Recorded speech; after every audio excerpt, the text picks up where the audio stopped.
Hey guys, Paul Argueta here. Today we're going to talk about how to get your real estate license.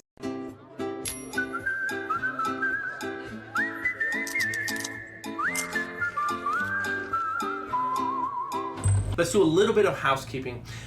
Please make sure that you subscribe to the channel so that way you can have access to all the content that we are curating and we're creating for you.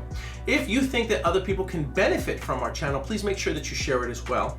And also click on the bell icon so that way you can get alerts anytime new videos are uploaded, and you'll have access to them right away, okay? The minute that they're fresh off the press, which, you know, that analogy doesn't even apply here because these are videos, but anyway. Let's talk about how you're going to get your real estate license, okay? So number one, the very first thing you need to do is you need to make a decision. It sounds weird, but you need to make a decision that you are going to go to the school, to either online or in person. You're going to take the courses required by your state in order to get your real estate license. The second thing that you need to do is you need to identify the school that you're going to go to. Now, there's a variety of different options out there. There are online and offline live classroom settings that you can attend to. So you have to decide which environment is better for you. Now, if you're going to do it online, the obvious advantage is that the course can be taken around your schedule. Now, that does not mean that the course can be completed faster than the allotted time that your state permits you to complete it in. In other words, if your state says, look, you can't complete it in faster than 12 weeks, then whether you do it online or offline in a classroom, you can't do it faster than 12 weeks. And the online course is going to require that you spend that minimum amount of time online. The con of taking it online is that you're basically on a one-woman, one-man island, okay? So you're all by yourself, and the truth is they say that there's forums that you can participate in and you'll have access to online questions, and yes, you're right, there is that type of online engagement that you will have access to, that which is great, but it's not the same thing as being in a classroom environment, sitting amongst your peers, talking to other people who are just like you, who are experiencing the same anxiety and the same fear that you might be experiencing when you embark on a new venture, right? Plus, you've got a live teacher who is instructing you, who must be, at least in the state of California, licensed by as the Department of Real Estate to be able to instruct. The live classroom setting is just like going to school, right? So you're sitting in a classroom, you're amongst your peers, you have your textbooks, you have your pen, paper, notes, what have you, and you have your instructor, all right? And you're amongst your peers. The con is that you have to attend the class around their schedule, right? So you can't do it any faster than what the state permits, and you then have to work based on their own schedule. The third thing is you're gonna have to enroll, all right? Yes, there is going to be some type of an investment. Now, that investment can range anywhere from $299, $300, all the way up to $500, all the way up to $600.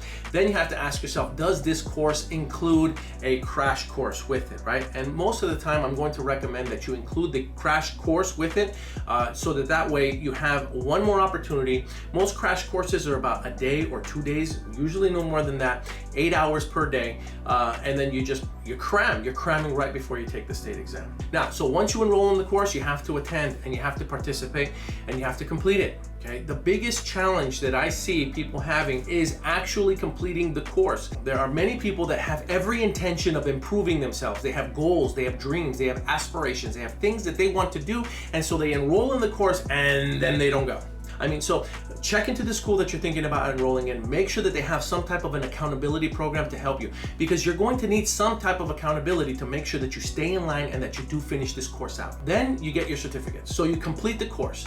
Once you complete the course, you're then going to mail the certificates into the state, okay, whatever state that you're in, and then you're going to include the fee to be able to take the state exam. So you've got your certificates, you completed the course, you mail in your state exam, and you include the courses with the state exam, the application. Now, the application is going to ask you a few different questions. They're going to ask you some personal information. Make sure that you fill out the form and you don't try to ignore certain things. In other words, if you have a felony, put it on the form. If you had something that you did, you got a DUI, you have some tickets, whatever it might be, look, put it on the form. At the end of the day, they are going to find out anyway, and all it's going to do is it's just going to delay the process in you getting the application.